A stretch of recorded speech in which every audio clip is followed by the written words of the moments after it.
The storm hit Whitmore Hall just after midnight, and by the time the lightning cracked over the East Tower, 7-year-old Oliver Whitmore was already standing at his window, watching the trees bend like they were trying to escape the ground. He did not scream. He never screamed.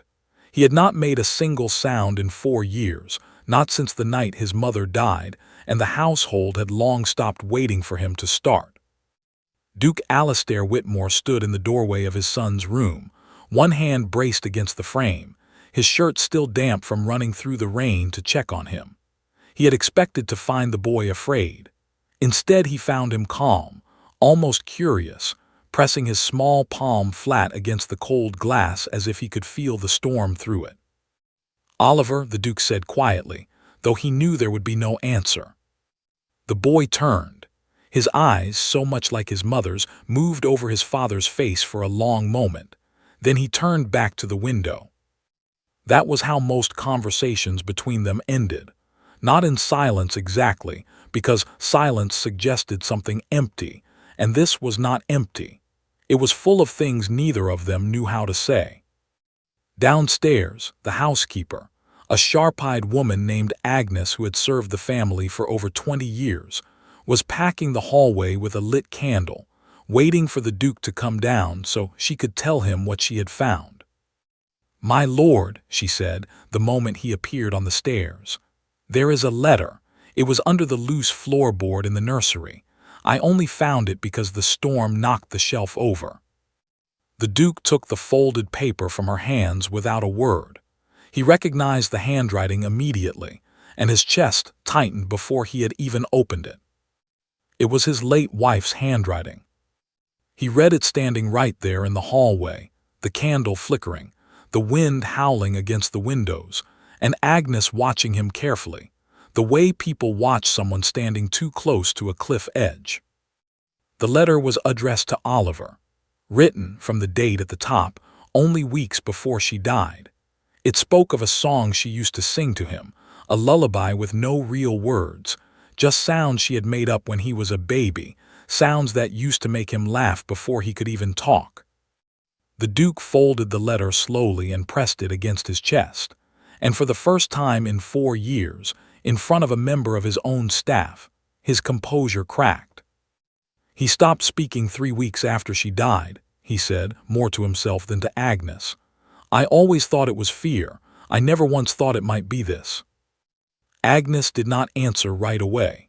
She had worked in this house long before the Duchess had passed, and she remembered things the Duke perhaps did not want remembered.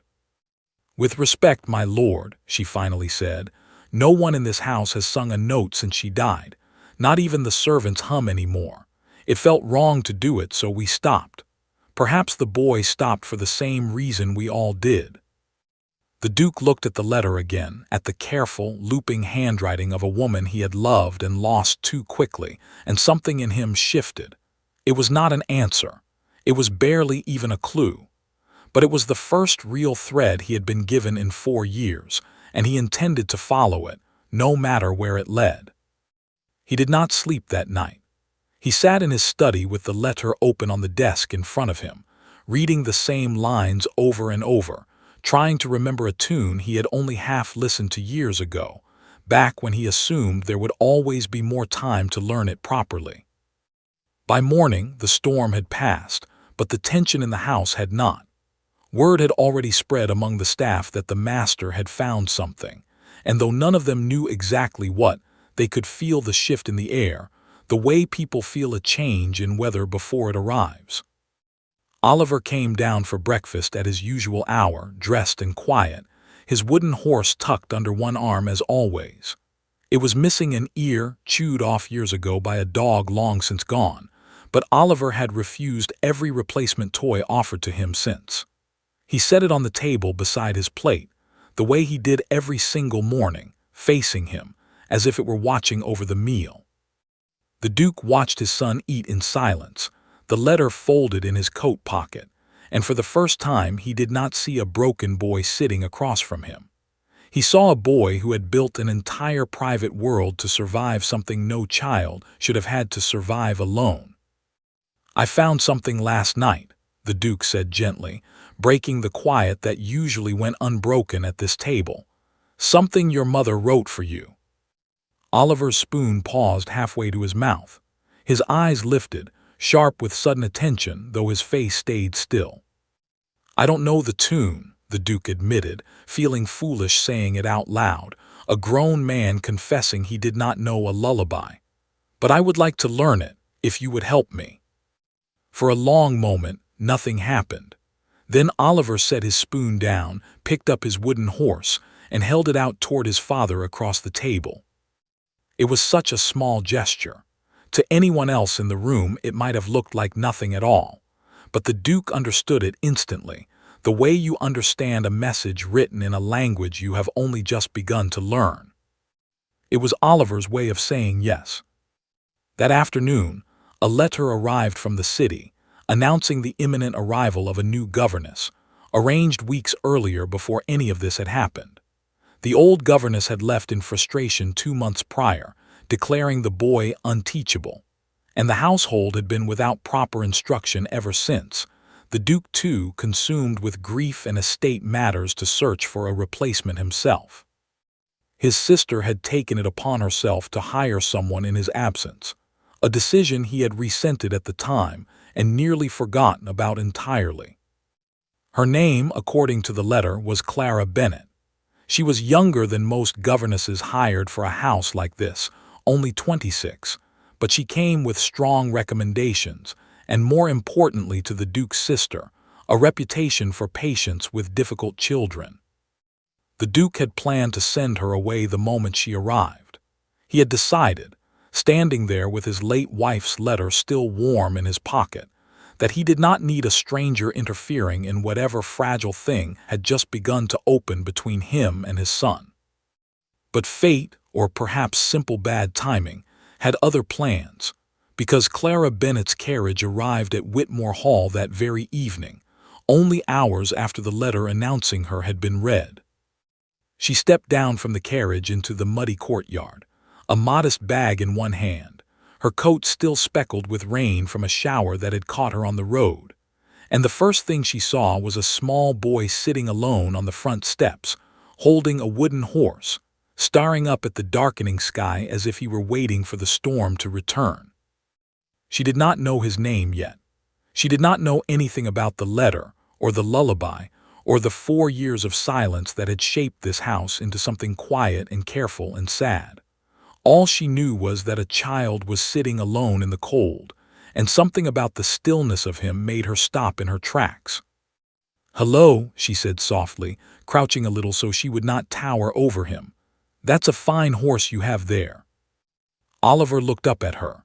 He did not answer, of course, but he did not look away either, and something about the way he studied her, unafraid, unblinking, told her this was not simple shyness. The front door opened, and the Duke stepped out, his expression unreadable in the fading light. "You must be Miss Bennet," he said, his voice carrying the practiced formality of a man used to greeting strangers on his own front steps. "I'm afraid there has been some confusion. My sister arranged your position without fully consulting me." Clara straightened, her chin lifting slightly, unbothered by the coolness in his tone. She had faced enough difficult employers in her short career to recognize the shape of a man trying to send her away before she had even unpacked. "I understand, my lord," she said evenly. "But I did travel a full day to get here, and it is nearly dark. Might I at least stay the night before you decide?" The Duke glanced down at his son, still sitting on the steps, still watching the young woman with an attention he rarely gave to new people in the house. It was that look, more than anything Clara said, that made the Duke hesitate. "One night," he said finally. "We will discuss the arrangement properly in the morning." Clara nodded, gathering her bag, and as she passed Oliver on the steps, she paused. "I like your horse," she said simply, not expecting a reply, already having noticed the missing ear and choosing, wisely, not to mention it. "He looks like he has been on a lot of adventures." Oliver did not speak, but as she walked past him into the house, he turned his head to watch her go, and for the first time since his mother's death, Something like curiosity flickered across his small, quiet face.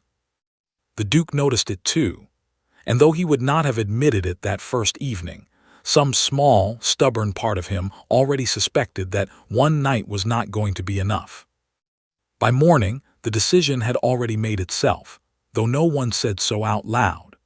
Clara Bennett unpacked her small trunk in the room she had been given near the nursery, and by the time she came downstairs for breakfast, Oliver was already seated at the table, his wooden horse in its usual place, watching the doorway as if he had been expecting her. The Duke was there too, though he barely looked up from his letters when she entered.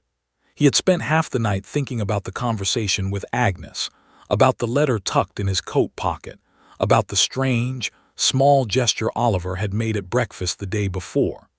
He had not decided what to do about any of it, and having a stranger in the house now felt like one more thing pulling his attention in a direction he was not ready for. "Good morning," Clara said, taking the seat she had been shown to the night before. "I hope I am not intruding on your morning routine." "You are," the Duke said, not unkindly but plainly. "But my sister seems to think you are exactly what this house needs, so I am willing to see if she is right. For now." Clara nodded, unbothered by his bluntness.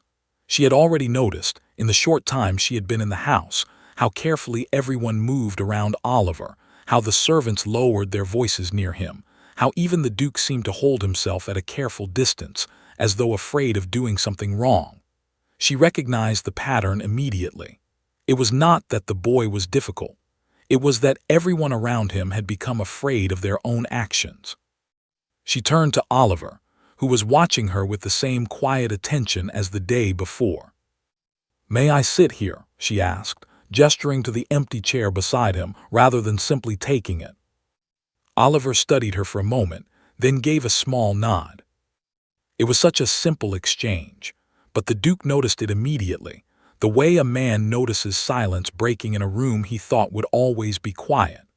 Oliver rarely responded to anyone directly, even with something as small as a nod. Most people in the house had learned to talk around him rather than to him, filling the silence themselves so they would not have to sit in the discomfort of waiting for a response that never came. Clara, it seemed, was willing to wait. Over the following days, a quiet routine began to form.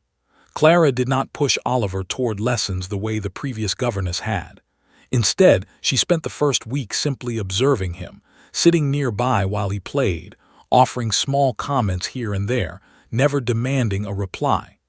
She noticed things the others had missed, or perhaps had simply stopped looking for.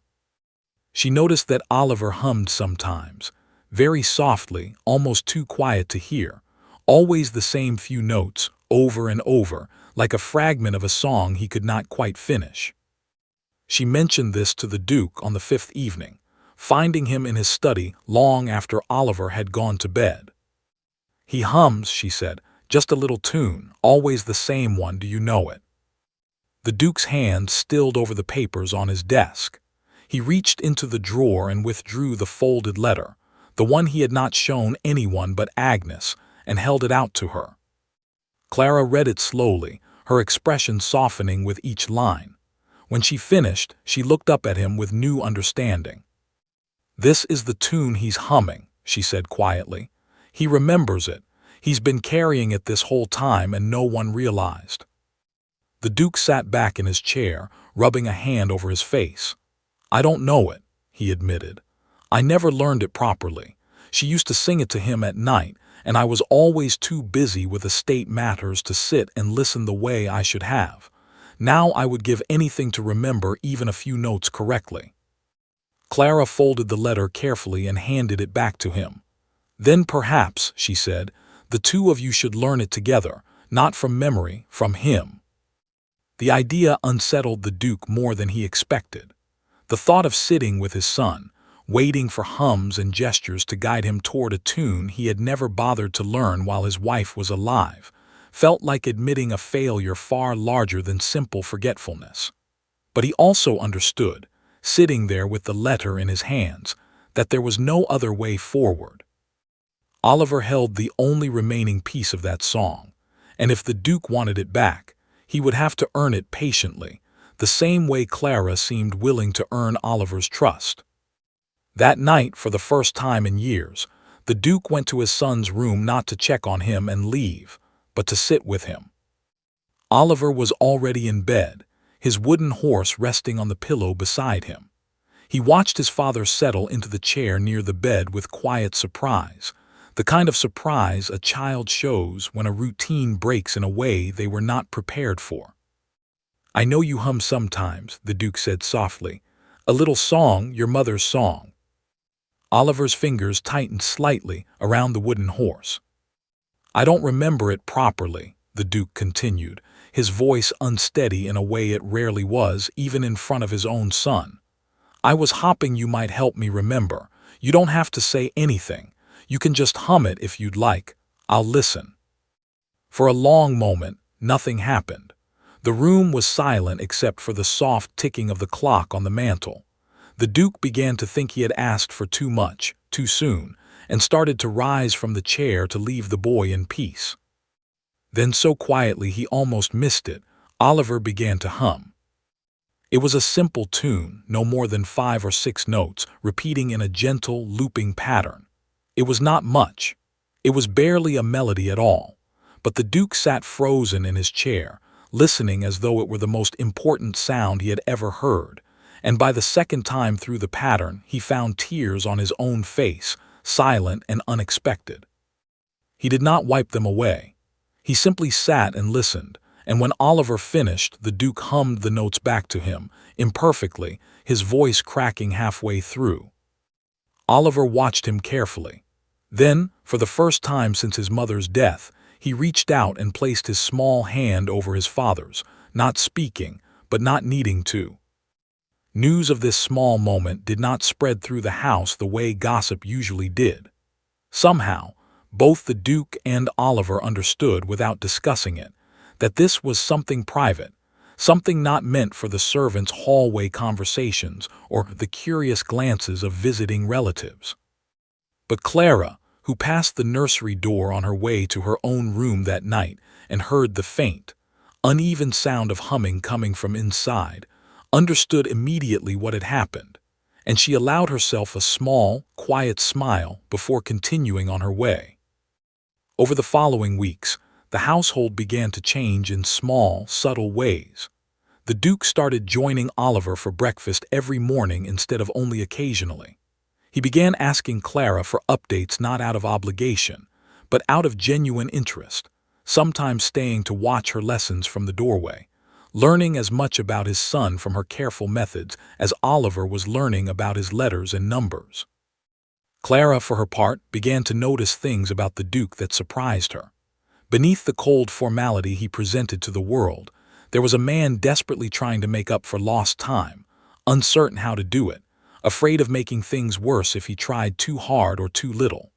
She found herself, more than once, offering him quiet encouragement she had not expected to give an employer, and he, more than once, accepted it with a gratitude that surprised them both. But not everyone in the house welcomed the changes. The Duke's sister, Lady Margaret Whitmore Ashford, arrived unannounced one afternoon in early autumn, her carriage pulling into the courtyard with the kind of dramatic urgency that suggested she had heard rumors and intended to investigate them personally. She found Clara in the garden with Oliver, the two of them seated on a blanket, a small collection of pressed leaves spread between them as Clara pointed out the different shapes and colors, speaking to Oliver as though he were fully capable of understanding and responding, which, in her experience, he was. "Miss Bennet," Lady Margaret said, approaching with brisk steps, her voice carrying the particular sharpness of a woman used to being obeyed. "A word, if you please." Clara rose, brushing grass from her skirt, and followed the older woman a short distance away, out of Oliver's immediate hearing. "I understand you have been encouraging some rather unusual behavior in my nephew," Lady Margaret said without preamble. "Humming, private conversations with his father late at night. The staff are talking, Miss Bennet, and not all of it is kind." I have been encouraging him to feel comfortable, Clara replied evenly, refusing to be intimidated by the woman's tone. There is a difference. There is also a difference between comfort and false hope, Lady Margaret said, her voice lowering, though no less sharp for it. That boy has not spoken in 4 years. I have watched 3 governesses before you try every method imaginable, and every single one left this house disappointed and defeated. I would hate to see my brother's heart broken again by hopes that come to nothing. Clara held the older woman's gaze steadily.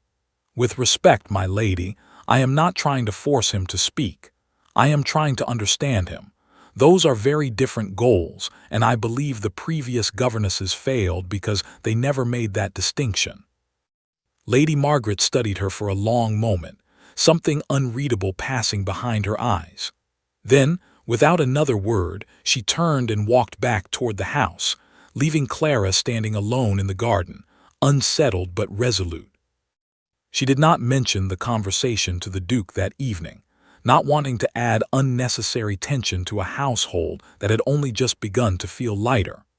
But she found herself watching Oliver a little more closely over the following days, searching for any sign that the pressure building quietly around him, from relatives and staff alike, might be reaching him despite her best efforts to shield him from it. It was on one such afternoon, nearly 3 weeks after Lady Margaret's visit, that something happened which would change the course of everything that followed. Oliver had been sitting near the window in the drawing room, his wooden horse in hand, watching the rain fall in slow, steady lines against the glass, when Clara noticed him suddenly go very still. Not the calm stillness she had grown used to, but something tighter, more alert, his small shoulders drawing inward as though bracing for something. She followed his gaze and saw nothing unusual, only the rain, only the gray afternoon light. But when she knelt beside him and gently touched his arm, she felt him trembling, faint but unmistakable. "Oliver," she said softly, "what is it? What do you see?" He did not answer, of course. He never did. But his eyes stayed fixed on the window, on the rain, and Clara realized with a slow, uneasy dread that whatever memory the storm was pulling to the surface, it was not one he had shared with anyone yet, not even his father, not even in the quiet, humming darkness of his own room. Whatever it was waiting just beneath the surface for the right moment to break through. Clara did not sleep well that night. She lay awake in her narrow bed, listening to the last of the rain drumming against the roof, turning over the memory of Oliver's trembling hands, the way his eyes had fixed on the window as though he were watching something no one else in the room could see. She had read the letter the Duke showed her. She knew the boy had stopped speaking 3 weeks after his mother's death, but no one had ever told her exactly how the Duchess had died. It had always been referred to simply as the accident, spoken of only in careful, distant terms, the way people speak of things they have agreed never to speak of directly. The next morning, she found Agnes in the linen room, folding sheets with the kind of methodical focus that suggested she welcomed the distraction. "May I ask you something?" Clara said, closing the door behind her, "about the Duchess's passing." Agnes's hand stilled over the sheets. She did not look up immediately. "Not many people ask me that directly," she said finally. "Most prefer to whisper about it behind closed doors and hope I don't notice." "I'm not asking out of curiosity," Clara said gently. "Oliver had some kind of reaction yesterday, to the rain, to a storm, I think. I need to understand what happened if I am going to help him." Agnes set the sheet down slowly, folding it into a neat square before finally meeting Clara's eyes. "It was a night just like the one we had recently," she said quietly. "A bad storm. The Duchess had gone out to the stables herself, against everyone's advice, because one of the mares was in trouble and she refused to wait for the stable hands to return from the village. She loved that horse.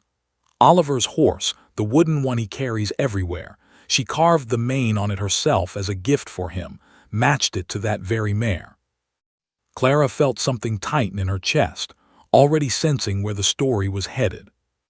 The barn roof gave way in the wind, Agnes continued, her voice steady but low. She was inside when it happened. They found her too late. Oliver was standing at the nursery window when they carried her back across the courtyard. He saw the whole thing, my dear. Every part of it through the glass, in the middle of a storm just like the one we had recently. And he has not spoken a single word since that night. Clara stood very still, the weight of the story settling over her slowly, piece by piece. It explained everything, the humming, the stillness at the window, the wooden horse he refused to ever set down. It was not simply a toy to him. It was the last piece of his mother he had left, carved by her own hands, connected forever in his mind to the night he lost her.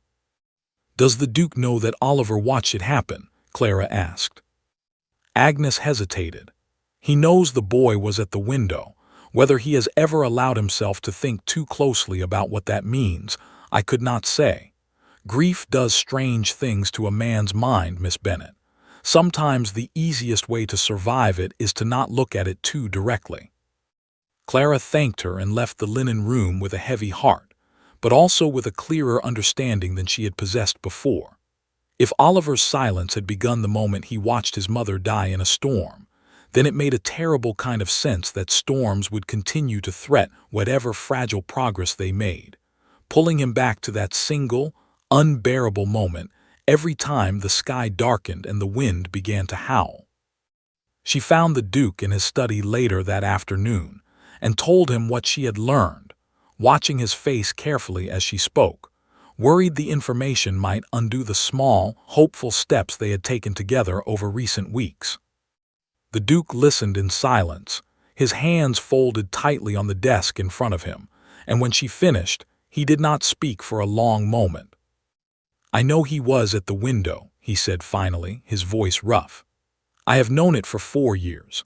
I simply never allowed myself to think about what he must have seen, what he must have felt, standing there alone while the rest of us were too far away to reach the barn in time. I thought if I did not look too closely at it, it would somehow hurt less, for him and for me both." "It is not your fault," Clara said quietly. "Is it not?" the Duke asked, and there was real anguish in the question, not performed, not distant, but raw and immediate. "I was in this very study that night, reviewing accounts, while my wife ran out into a storm alone because none of the stable hands were available and I did not think to accompany her. If I had simply walked out with her, if I had insisted she wait, she might still be alive and my son might still speak." Clara stepped closer, though she was careful not to overstep the boundaries of her position. "You cannot know that for certain, my lord, and carrying that kind of blame will not help Oliver find his way back to speaking. If anything, I think he needs to see that it is possible to survive a terrible thing without being destroyed by it. He needs to see that from you." The Duke looked up at her, something shifting behind his tired eyes, and for a moment neither of them spoke, the silence between them entirely different from the silences that usually filled this house. "What would you suggest?" he asked finally. Clara considered the question carefully before answering. "I think," she said slowly, "that Oliver has spent 4 years associating storms only with loss. Every time the wind picks up, every time the rain begins, he is pulled back to that single night. If we want to help him move forward, we cannot simply avoid storms and hope he forgets. We need to help him build a new memory, a safer one, connected to the same kind of weather, so that eventually the fear does not have to control him so completely." The Duke frowned slightly. "How would we even begin to do that?" "I don't know yet," Clara admitted honestly. "But I believe the horse is part of the answer. It connects him to his mother, but also to the night he lost her. If we can help him see the horse as something that reminds him of her love rather than only her death, perhaps the same shift can happen with the storms themselves." It was not a complete plan. It was barely even the beginning of one. But the Duke found himself nodding slowly, willing to try, because the alternative, doing nothing and watching his son startle at every dark cloud for the rest of his childhood, was no longer something he was willing to accept.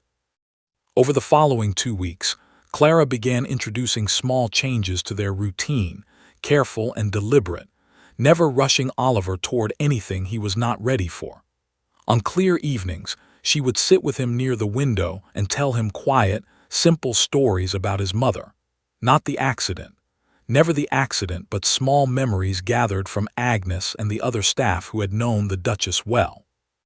Stories about her laugh, about the songs she used to sing while working in the garden, about how she had once chased a runaway goose halfway across the estate grounds in her best dress, much to the horror of the household and the great amusement of everyone who witnessed it.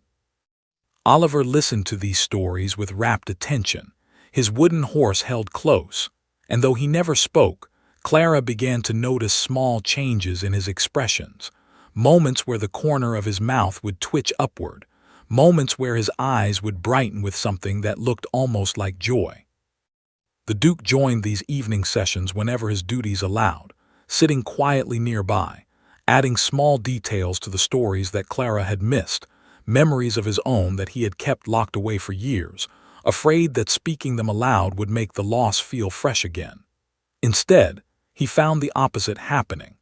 Each story he shared seemed to lighten something in his chest, a weight he had been carrying so long he had almost forgotten it was there.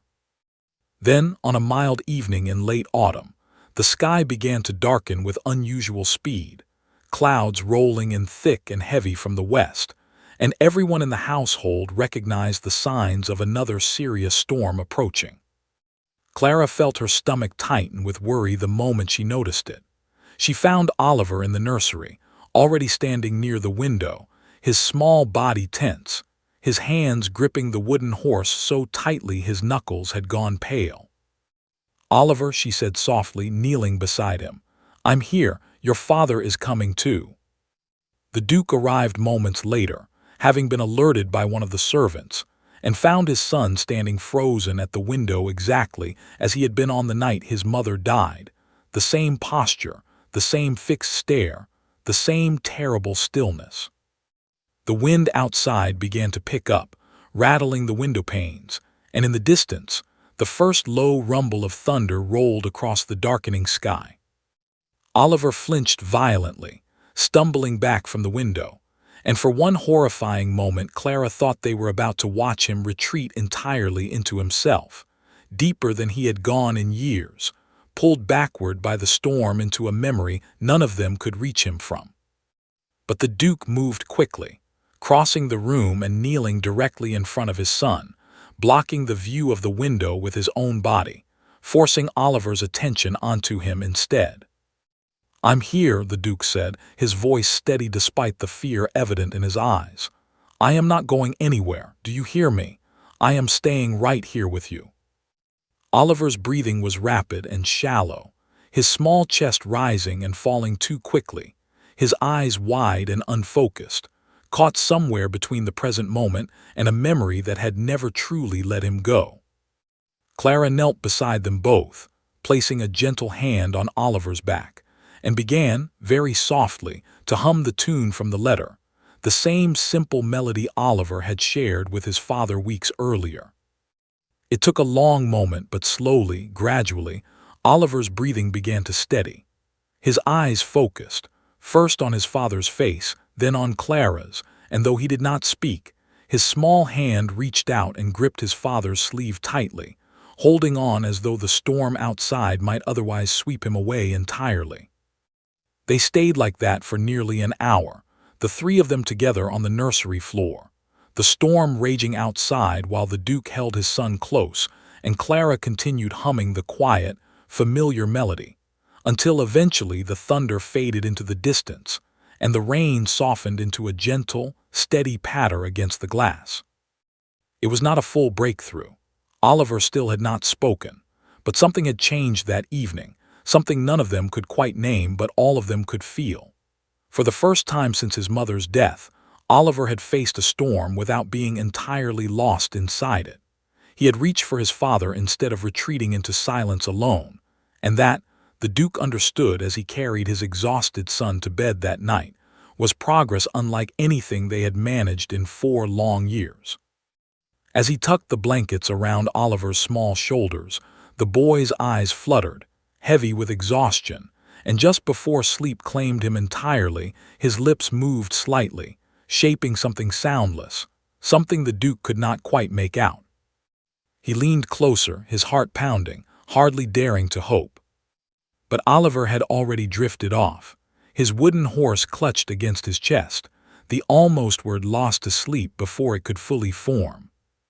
The Duke sat beside the bed for a long while afterward, watching his son breathe steadily in the quiet room, and though the moment had passed without a clear answer, he found himself believing, for the first time in 4 years, that whatever word Oliver had almost spoken would not remain lost forever. Word of what had happened during the storm spread through the household within a day, despite the Duke's efforts to keep the moment private. Servants speak quietly among themselves even when instructed not to, and by the following afternoon, Lady Margaret had heard enough second-hand detail to form her own opinion of events, an opinion she wasted no time sharing. She arrived at Whitmore Hall for the second time in 2 months, her carriage pulling in with the same brisk urgency as before, and this time she did not bother seeking out Clara in the garden. She went directly to her brother's study. "I hear the boy nearly collapsed during the storm," she said without greeting, closing the study door firmly behind her. "Trembling, unable to breathe properly, clinging to you like a frightened animal. Is this the progress you and Miss Bennet keep insisting is happening, Alistair? Because from where I am standing it looks a great deal like harm." The Duke set down his pen slowly, weighing his words before speaking. "He reached for me, Margaret. For the first time in 4 years, when he was afraid, he reached towards someone instead of retreating into himself completely. That is not harm. That is the first real progress this family has seen since Eleanor died." "And if the next storm pushes him further instead of closer," Lady Margaret pressed, "what then? Are you willing to gamble your son's fragile stability on the theories of a governess barely out of her own childhood?" "She is not gambling with anything," the Duke said, his voice hardening. "She is the only person in this house, myself included, who has taken the time to understand what actually happened to him rather than simply managing around it for 4 years. Lady Margaret's expression tightened, and for a moment the Duke thought she might continue the argument further. Instead, she took a different approach entirely, one that unsettled him more than her anger had. "There is something else you should know," she said, lowering her voice. "I made inquiries about Miss Bennet before her arrival, as any sensible relative would when a stranger is being placed in close proximity to a vulnerable child. Her previous position ended rather suddenly. The family she worked for before ours dismissed her without much explanation, and when I wrote to ask why, the response I received was, at best, evasive." The Duke felt a flicker of unease despite himself. "What are you suggesting, Margaret?" "I am suggesting," Lady Margaret said carefully, "that you know very little about the woman you have allowed to become so deeply involved in your son's recovery, and I would strongly advise finding out more before matters progress any further." The Duke did not confront Clara directly that evening. He told himself it was because he did not want to disrupt the fragile progress they had made, but in truth, some smaller, more honest part of him was afraid of what he might learn if he asked the question outright. Instead, he wrote a letter of his own, addressed to the family Clara had previously worked for, requesting a fuller account of the circumstances surrounding her departure. He did not mention any of this to Clara, but she noticed, in the days that followed, a new distance in his manner, a careful formality that had not been present since the earliest days of her arrival, and though she could not name the cause, she felt it settle over the household like a fresh layer of cold. Meanwhile, Oliver's progress continued in small, quiet ways, unaware of the tension building around him. He began, with gentle encouragement from Clara, to trace letters on a slate during their lessons, forming simple words with careful, deliberate strokes. He wrote his own name for the first time in early winter, and though it was crooked and the letters uneven, the Duke kept the slate in his study for days afterward, unable to bring himself to wipe it clean. He also began, slowly, to allow the wooden horse to leave his side for short periods, setting it on his bed while he ate breakfast, leaving it in the nursery while he walked in the garden with Clara. It was a small change, but a meaningful one, suggesting a growing sense of safety that had not existed in him for years. It was during one of these garden walks, nearly 3 weeks after Lady Margaret's visit, that the letter finally arrived. The Duke read it alone in his study, late in the evening, long after Oliver had gone to bed. The family Clara had previously served, the Fentons, wrote back with clear reluctance, but eventually provided an account that painted a picture far different from the vague scandal Lady Margaret had implied. Clara had been dismissed, the letter explained, not for any misconduct on her part, but because she had reported concerns to the family regarding the treatment of their youngest son, a boy with difficulties similar in some ways to Oliver's, though his stemmed from a different cause entirely. Clara had objected, repeatedly and firmly, to methods of discipline she considered cruel and counterproductive, methods the family had insisted upon despite her protests. When she refused to comply and continued raising objections, they dismissed her, citing, in their own words, insufficient obedience to the family's wishes regarding the child's education. The Duke sat back in his chair, the letter trembling slightly in his hand, feeling a wave of shame wash over him for having doubted her, even briefly, even at his sister's urging. Clara had not been dismissed for failing a child. She had been dismissed for refusing to fail one, for standing firm on behalf of a boy who could not stand up for himself. He found her the following morning in the drawing room, seated near the window where Oliver often liked to sit, a book open on her lap though her attention seemed elsewhere. "I owe you an apology," the Duke said without preamble, closing the door behind him. Clara looked up, surprised by both his tone and his sudden appearance. "For what, my lord?" He explained everything then, Lady Margaret's suspicions, his own letter of inquiry, the response he had received the previous evening. He watched Clara's expression shift from confusion to hurt to something more guarded as he spoke, and by the time he finished, she had risen from her seat, her arms crossed protectively over herself. "You wrote to the Fentons," she said slowly, "without telling me, without asking me directly what happened." "I should have," the Duke admitted. "I was afraid of what I might learn, and afraid of what it might mean for Oliver if I was wrong to trust you. That fear made me handle this poorly, and I am sorry for it." Clara was quiet for a long moment, studying him carefully. "You could have simply asked me," she said finally. "I would have told you the truth. I have nothing to hide, my lord, but I do expect to be trusted, especially by someone who has entrusted me with his son's care, and apparently his own healing as well."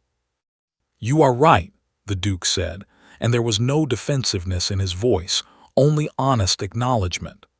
"I acted out of fear rather than faith, and that was unfair to you, particularly given everything you have already done for this family." Clara studied him a moment longer, weighing his sincerity, before her posture softened slightly. "I understand why you were afraid," she said. "Grief makes people cautious in strange ways, but I would ask, going forward, that if you have concerns about me, you bring them to me directly. I would rather answer difficult questions honestly than be investigated quietly behind my back." "Agreed," the Duke said, and he meant it fully. Before either of them could say more, a sound from the hallway interrupted them, urgent footsteps approaching quickly, and Agnes appeared in the doorway, her face pale with alarm. "My lord, Miss Bennet," she said breathlessly. "It's Oliver. He's not in the nursery and no one has seen him for nearly half an hour. And my lord," she added, her voice tightening further, "the sky has gone very dark. I believe another storm is coming in fast." The Duke felt his blood run cold. Clara was already moving toward the door before Agnes had even finished speaking, her earlier hurt forgotten entirely in the face of this new, more immediate fear. Outside, the first distant rumble of thunder rolled across the estate grounds, and somewhere within the vast, sprawling house or the grounds beyond it, A small boy who had only just begun to feel safe again was now, for reasons no one yet understood, completely alone. The Duke was already moving before Agnes finished speaking, his mind racing through every possible place his son might have gone. The gardens, the library, the old nursery on the third floor where Oliver sometimes hid when he wanted to be alone. He called out instructions to the gathering staff, sending them in different directions across the house, while Clara ran ahead of him toward the grounds outside, some instinct pulling her in a direction she could not yet explain. The wind had picked up considerably in the short time since Agnes's warning, the sky overhead a deep, bruised gray, heavy with the promise of a storm arriving faster than any of them had anticipated.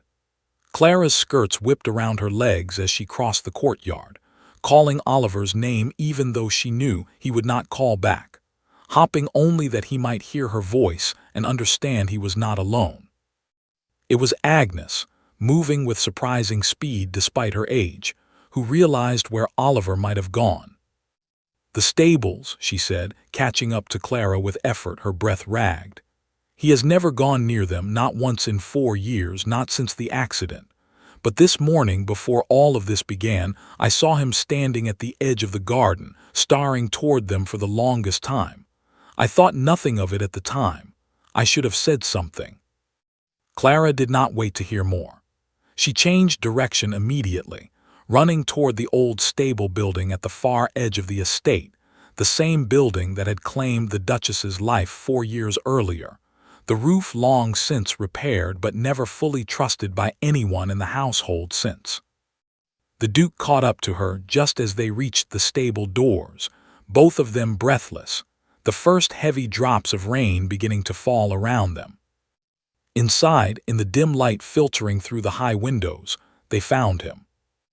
Oliver stood near the far stall, the one that had once belonged to his mother's favorite mare, now empty and unused, the wooden horse held tightly against his chest. He was not hiding. He was simply standing there, motionless, staring at the empty stall as though he could still see something within it that no one else could. "Oliver," the Duke said softly, stepping carefully into the stable, not wanting to startle him. The boy did not turn immediately. His small shoulders were rigid, his breathing visible in short, shallow bursts, and outside, the wind began to howl louder against the old wooden walls, the storm finally arriving in full force. Clara moved slowly to stand beside the Duke, both of them approaching carefully, the way one might approach something fragile and easily broken. "We're here," Clara said gently. "You are not alone, Oliver. Do you understand? Whatever you are remembering, whatever you are feeling right now, we are right here beside you." Thunder cracked overhead, loud and sudden, and Oliver flinched violently, stumbling backward until he pressed himself against the stable wall, his eyes wide with a fear that seemed to stretch back years rather than minutes. The Duke knelt down slowly, bringing himself to his son's eye level, close enough to reach him but careful not to crowd him entirely. "I know what happened here," the Duke said, his voice steady despite the storm raging outside. "I know you saw it, Oliver, from the nursery window. I have known for 4 years. And I never once talked to you about it because I was afraid. I thought if we did not speak of it, it would hurt less. I was wrong." Oliver's eyes fixed on his father's face, wide and searching, and for the first time the Duke saw not just fear in them, but something else, something that looked almost like relief, as though his son had been waiting 4 long years for someone to finally say the words out loud. "Your mother loved you more than anything in this world," the Duke continued, his own voice breaking now, tears he no longer tried to hide slipping freely down his face. "She went out into that storm because she loved that mare, the one whose foal became your horse, and because she was brave, perhaps too brave, and I have spent 4 years angry at myself for not stopping her, for not being there with her, for leaving you alone at that window to watch something no child should ever have to see." Oliver's small body began to tremble, not with the same rigid fear as before, but with something looser, something breaking open at last after years of being held tightly shut. "It was not your fault," the Duke said, reaching out slowly to place a gentle hand on his son's shoulder. "None of it was your fault. Not the storm, not what happened to her, not the silence that came after. You were a small boy who watched something terrible happen and your heart found a way to protect itself. That is not weakness, Oliver. That is survival. And I am so proud of you every single day for surviving it." The thunder rolled again outside, but softer this time, moving further into the distance, and Oliver's grip on the wooden horse loosened slightly, his fingers relaxing around the worn, familiar wood.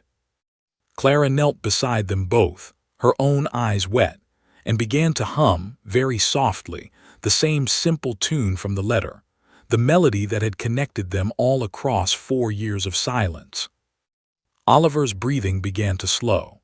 His eyes moved from his father's face to the wooden horse in his hands, then to the empty stall his mother had once loved so dearly, and something in his expression shifted, softened, the terror giving way slowly to something quieter and infinitely sadder, but no longer overwhelming. He looked up at his father, tears streaming down his own small face now, and his lips began to move. At first, no sound came, the same soundless shaping the Duke had witnessed once before, on the night of the first storm, when sleep had claimed his son before the word could fully form. But this time, Oliver did not fall asleep. This time, he pushed through whatever invisible wall had held him silent for 4 long years, and in a voice rough and unused but undeniably his own, he spoke. "Papa." The word was small, barely more than a whisper, swallowed almost entirely by the sound of rain against the stable roof. But the Duke heard it as clearly as if it had been shouted across the widest hall in the estate, and for a moment he could not move, could not breathe, could only stare at his son in stunned, overwhelming disbelief. "Oliver," he whispered, his voice breaking completely now. "Say it again, please say it again." Oliver's small chin trembled, and he stepped forward, closing the distance between himself and his father, wrapping his thin arms around the Duke's neck as tightly as he could manage. "Papa," he said again, clearer this time, the words still rough with disuse but growing steadier with each repetition. I saw her fall." The Duke pulled his son close, sobbing openly now, holding him the way he had wanted to hold him for 4 unbearable years, and behind them, Clara sat back on her heels, tears streaming freely down her own face, watching a moment she knew she would carry with her for the rest of her life. "I know," the Duke said into his son's hair, rocking him gently. "I know, my darling boy. I am so sorry you carried that alone for so long. You do not have to carry it alone anymore. Never again." Oliver clung to his father, his small body shaking with 4 years of unspoken grief finally finding release.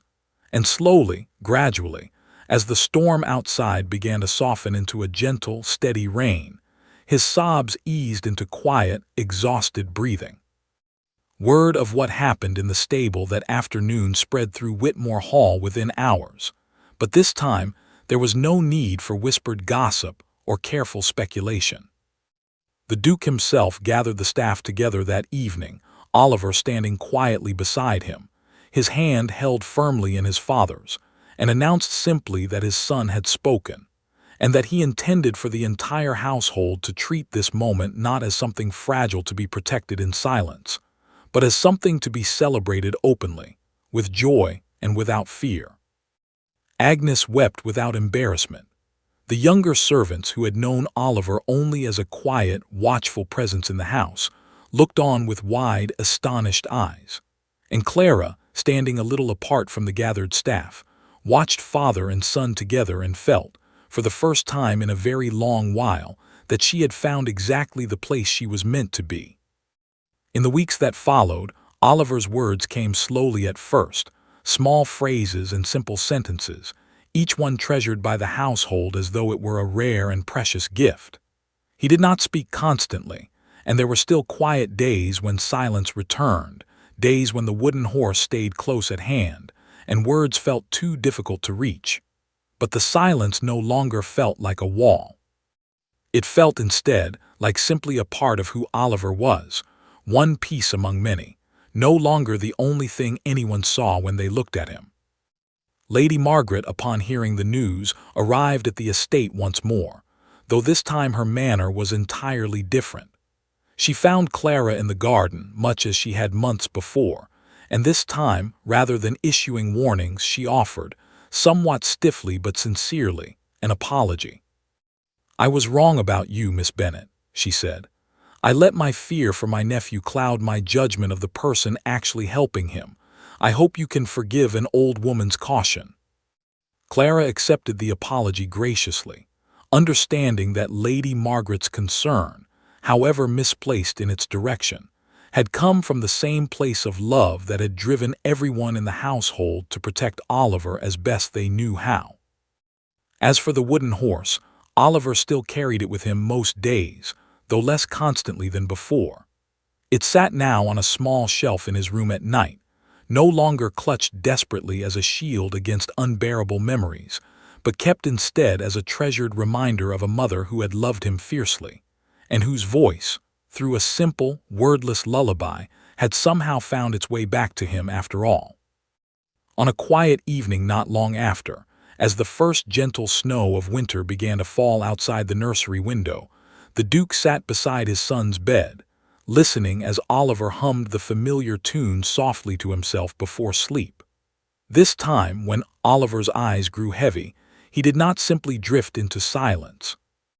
"Good night, Papa," he whispered, his voice steady and clear. The Duke leaned down and pressed a gentle kiss to his son's forehead, his heart fuller than it had been in 4 long years. "Good night, my brave boy," he whispered back. "Sleep well. Tomorrow is another day, and I will be right here beside you for every single one of them." Outside, the snow continued to fall silently over Whitmore Hall, soft and steady, covering the old stable roof and the quiet gardens alike in a blanket of peaceful white, while inside, for the first time in 4 long years, the house was finally, truly at rest.